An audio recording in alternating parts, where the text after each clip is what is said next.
Hello and welcome back. This is Scott. This week we're going to talk about monopolistic competition and oligopoly. Within oligopoly, we're going to talk about game theory, which is the strategic interaction between players. So it could be individuals or firms or countries or politicians, whatever. This is where I think the rubber meets the road, because we talked about the extreme perfect case, which there are no extreme perfect cases. We talked about monopoly, which is the extreme worst case. And then we have sort of everything in the middle. So this is far more realistic of what we would expect in the real world for a majority of situations. A monopolistic competitor is really defined by three market characteristics. There are lots of buyers and sellers. That's where we get the competition part of the name from. The products are slightly differentiated. So an example would be to enter the burger market. There are lots of places you can get a burger. Five Guys, McDonald's, Burger King, the list goes on and on and on. Get Juicy Lucy's, whatever. But the products are different. So if you want to get a Whopper, there's only one place you can get a Whopper. If you want to get a Big Mac, there's only one place you can get a Big Mac. That's where the monopoly part comes from. So the products are slightly different, and there's easy entry and exit. So if you wanted to enter that burger market, you could relatively easily. So what does the demand curve for a monopolistic competitor look like? If you think about it, if you were thinking about the Whopper, for example, the only place you can get a Whopper is Burger King. So their demand curve is going to be downward sloping. If Burger King wants to sell more, so if this is their original price and this is how many they're selling, Q1, if they want to sell more, they have to lower their price to sell more product. They're facing a downward sloping demand curve. So just like we had in Monopoly, you're going to start to see some of this stuff hybrid and cross over between chapters. Anytime you have a downward sloping demand curve, it automatically means that if you want to sell more, you have to lower your price. Just like we saw in Monopolist, they are going to have to decide what price quantity combination is best for them. So they are, again, a price searcher. They're not going to take the price as the market. They get to choose within reason. And we're going to have marginal revenue is going to be less than price, because every time you sell more, you're giving up money on existing sales, just like we had in Monopoly. I'm going to quickly review that on the next slide. The marginal revenue, so at this first line, you're selling 10 items at $10 each. As you move to this next line, you lowered your price and you gained 2 new sales. So what happened? Well, you gained 2 new sales at $9 each. So you're gaining 18 new dollars, but you lost $1 on your 10 existing sales. So you lost $10 on existing sales. So your net revenue only went up by $8. You gained $8 when you sold 2 new items. Your marginal revenue is only $4. So your marginal revenue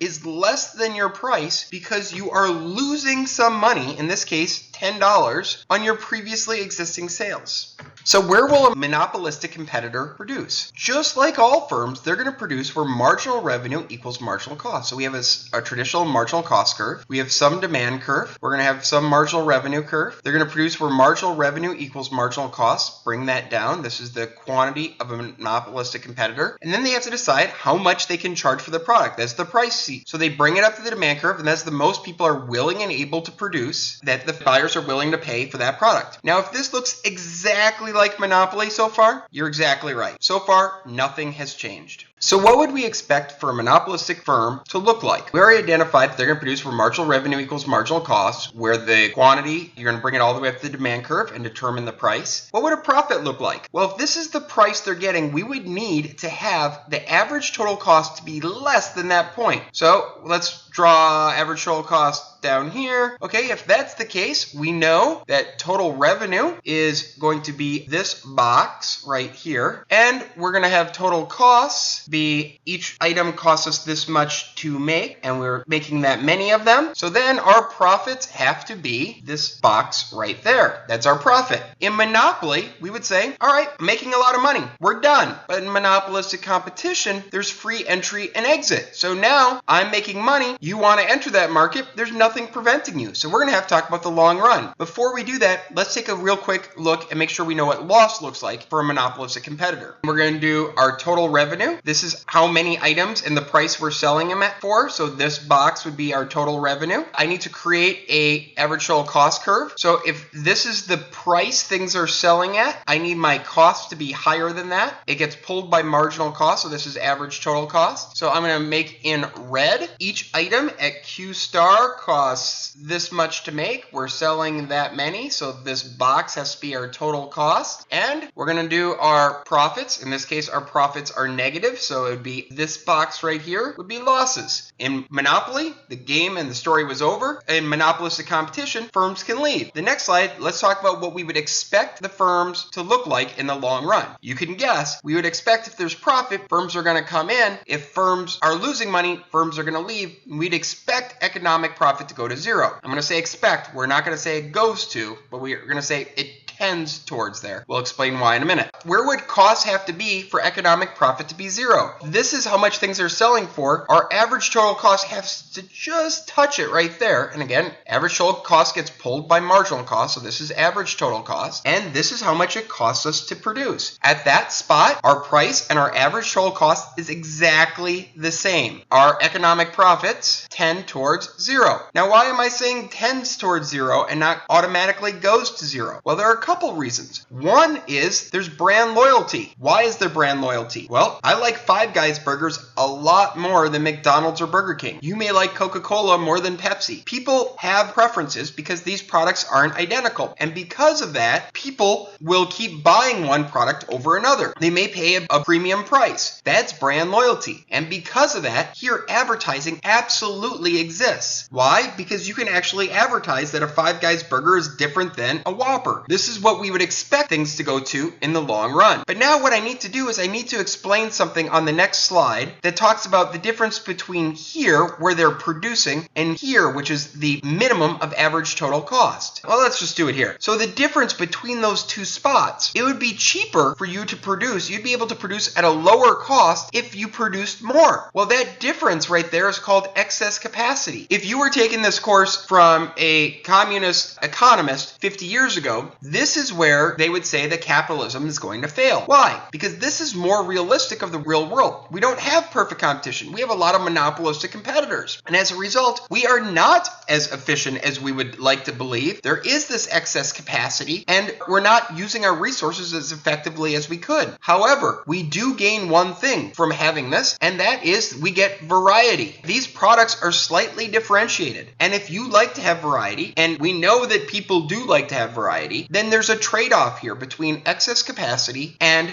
efficiency. So what do we expect in the long run? We expect profits to head towards zero, but they may not get there because there's brand loyalty. Advertising is going to happen because products are different and people have different preferences. And we need to talk about how the market adjusts. This model uses something a little bit different than everything else we've done in this class. The way to think about the Whopper is that it's a portion of the hamburger market. If Burger King's making a lot of money, other people may enter that market. If they enter that market, the amount of market that's available for Burger King may shrink. So what we're going to do is we're going to talk about the demand curve, the demand for that product declining, which is very different than everything else we've talked about. And it's really not very fair for us to do. But at this level, it is one of the more basic ways of explaining this market structure without getting into a lot of crazy math. Let me show you how that works on the next slide. Get prepared for an ugly, ugly, ugly graph. Let's pretend that this firm is losing money. If they're losing money, let's draw in an average total cost curve somewhere up here. You could tell they're losing money because if you were to draw this line all the way up, this is how much it's costing them, this is how much they are receiving. So now some firms are going to leave the market. When firms leave the market, the demand for this product, whichever one it is, maybe it was the Whopper, the demand is going to start to increase. So we're going to have a new demand curve and a new marginal revenue curve. Well, here they're still losing money.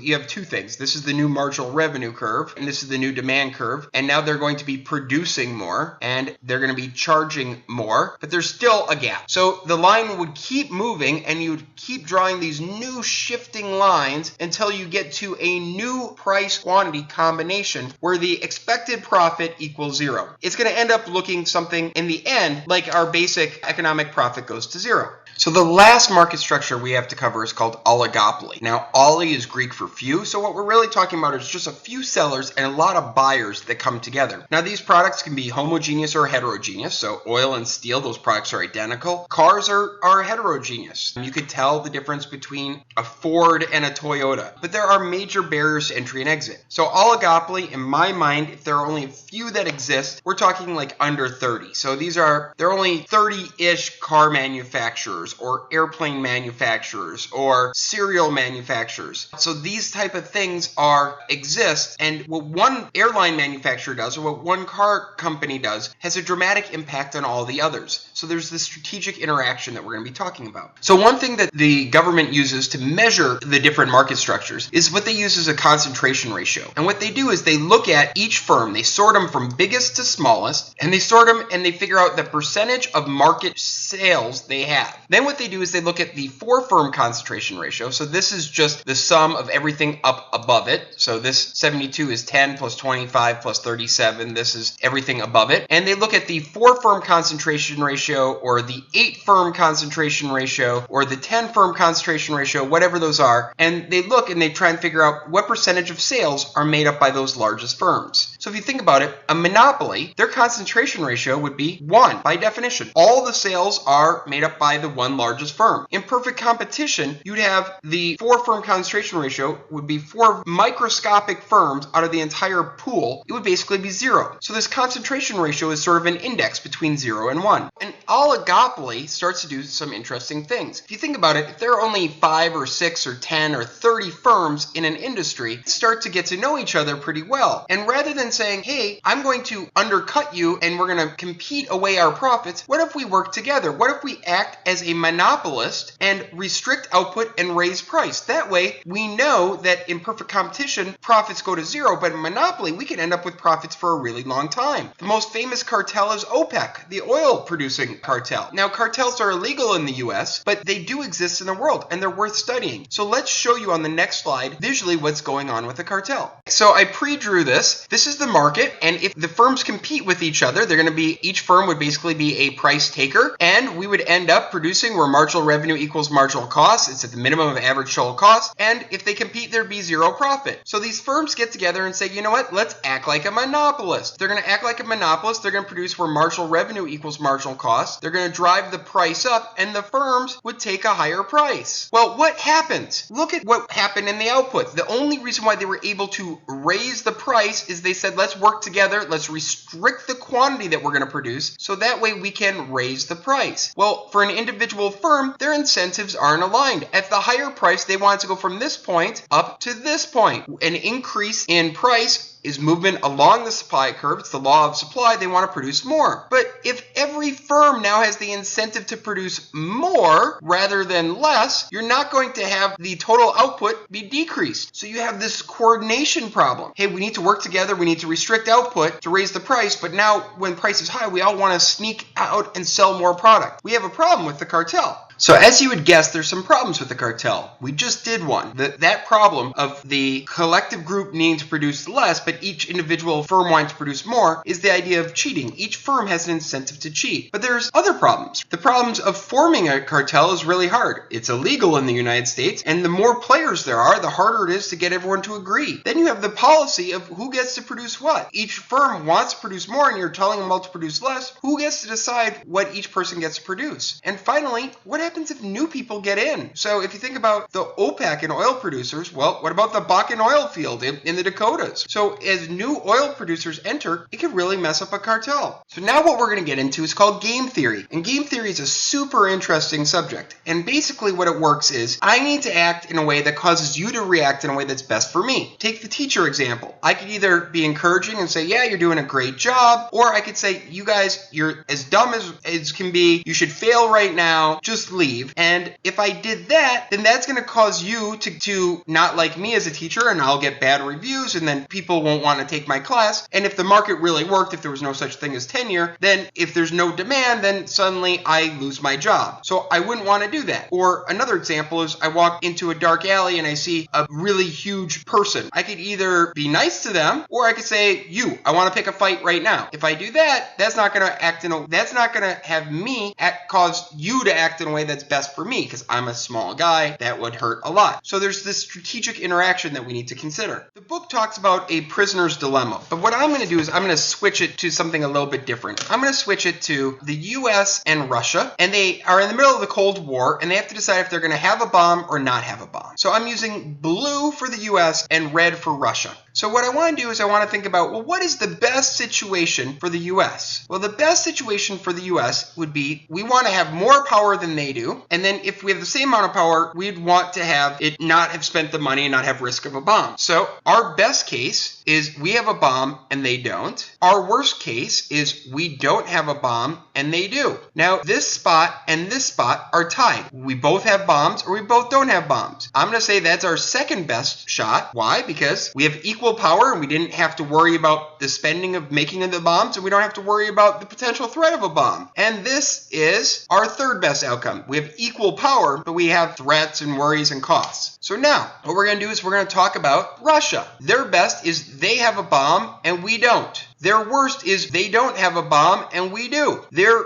second best would be this, and the third best would be right there. So now we've set up in a game, we had to come up with players. A game with yourself is no fun. You have to have strategies or actions. So these are bombs or no bombs. And you have to have payoffs. Now what we need to do is we need to consider what do we expect to happen in the outcome. What you want to do is you want to put yourself in player one's shoes. So think about the US first and pretend that you know that Russia is going to have a bomb. So if you're the US and you think Russia's going to have a bomb, do you want to have your third best outcome here and have a bomb as well, or your fourth best outcome here and not have a bomb? Well, clearly 3 is a better outcome than 4, so I'm putting a little hat on top of that. Now let's pretend you think Russia doesn't have a bomb, and you'd say, okay, what do I think I should do if Russia doesn't have a bomb? Having a bomb is my best outcome, not having a bomb is my second best. So 1 is better than 2. So really, no matter what Russia does, US always wants to have a bomb. So I could cut that out. That not having a bomb is not a credible action because there's no instance of whatever Russia can do where it would be my best action to not have a bomb. Now, Russia can figure this out too, and Russia looks and goes, well, if US is always going to have a bomb, I need to figure out what's my best action. Should I have a bomb, which is a 3, or not have a bomb, which is a 4? Well, 3 is better than 4. They're not going to not have a bomb. So where do we end up? We end up right here. We end up at the third best outcome. But wait a second, we know that this outcome is better for both. But this outcome right here is called the Nash equilibrium. It's where 2 dominant strategies cross. And the way to think about it is would either one independently want to change their action based on if they know what the other is doing? And the answer is no. So if you're the USA and you know Russia's going to have the bomb, you have the option of switching from that box to this box, from the top left to the top right. But that would cause you to go from your third best outcome to your fourth best outcome. You don't want to do that. If you're Russia and you know the US is going to have a bomb, you could switch from this box to this box, from the top left to the top right. But that would cause you to go from your third best outcome to your fourth best outcome. Independently, no one wants to switch from that Nash equilibrium. So we can start to predict what is going to happen in each situation by putting yourself in one player's shoes, thinking about what each player would do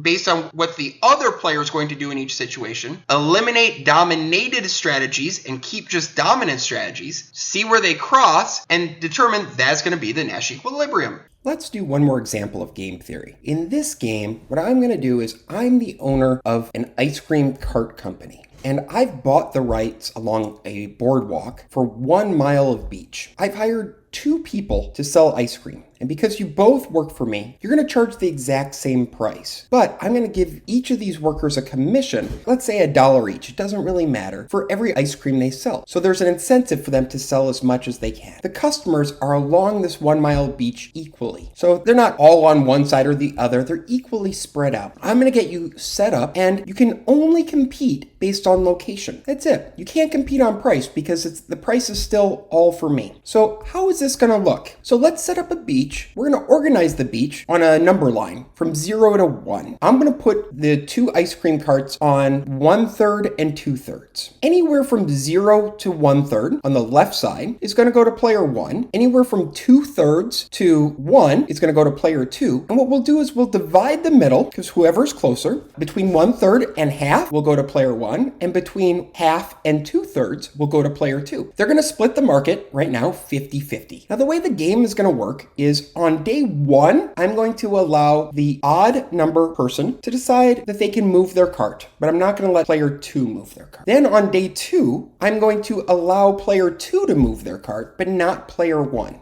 And then we're going to switch back and forth. We start off at 1/3 and 1/3, and it's day 1, and player 1 is allowed to move. Where should player 1 move? Normally, in face-to-face class, I get about half the students who will say that player 1 should move to the halfway mark, but that's not actually correct. So let's move to the halfway mark and show why that's not correct. So now, if player 1 moves to the halfway mark, player 1's going to get everything on the left side, but there's still a space that they are dividing and separating. Where should player 1 move to? You got it. Player 1 should move right next to player 2. Don't let there be any space in between. So player 1 will get all of everything to the left side. Basically get 2/3 of the sales, and player 2 will only get 1/3 of the sales. Now player 2 moves along. Where's player 2 going to go? Well, player 2 would rather have 2/3 of the sale than 1/3 of the sale. Player 2 is going to jump to the left of player 1, then butt right up against them. Now, player 1's move. Player 1 will jump over player 2. And this will keep going back and forth until they get to a Nash equilibrium. Now, where are they going to end up? That's right. They're both going to end up in exactly the middle. If they end up in exactly the middle, they will both get half of each side, and they will get 50% again. Now look at the outcome here. Where we started was going to be less walking for the customers. They were at 1/3 and 2/3. But now they're exactly in the same spot. The salespeople are no better off, and the customers are no better off. So again, we're getting to a spot where competition may not lead to the best possible outcome, which we were sort of thinking was going to happen. This is again a Nash equilibrium. Now, you may look at this and say, why do I care about ice cream? This idea has been adapted into other fields, including political science and evolutionary biology and other fields. Instead of thinking about 0 and 1 on ice cream, think about voting yes or no on a certain issue, whatever that issue is. And think about being a politician where you are trying to get not the most sales, but the most votes. Does it really make sense for you to be an extreme on one party or the other? Generally speaking, the answer is no. Often, that's why we get people who look very similar to each other, regardless of what party affiliation you're with. Now, just for fun, pretend you added a third ice cream cart or a third party. Now look for a stable equilibrium. I'm going to give you guys 5 seconds to look or to pause this video and think about where the equilibrium would be with 3 ice cream carts. So go ahead and pause me. Okay, what did you get? If you got that things kept jumping around, you're right. With 3, there is no stable equilibrium. We get lots of variety, even just going from 2 players to 3 players. Anyway, I thought this was an interesting game. There are lots of interesting games out there, and I hope you enjoyed this. Now, there are lots of examples of game theory, and we could go through them, and if you're taking a hybrid class, we're going to do an entire day of just playing games to make sure that you understand how this works. We'll talk about the used car market, otherwise known as the lemon market. We could talk about information games or perfect information. We could talk about auctioning off a $20 bill. We could talk about beach games. Your book has lots of good examples, and there are lots of stuff online. So I encourage you to explore game theory. It's a really interesting course. The key here is to really recognize that in the real world, what we do to each other really impacts our relationships, and those relationships cause us to behave in different ways, and we get to perhaps non-socially optimal outcomes, and we need to think about that as well.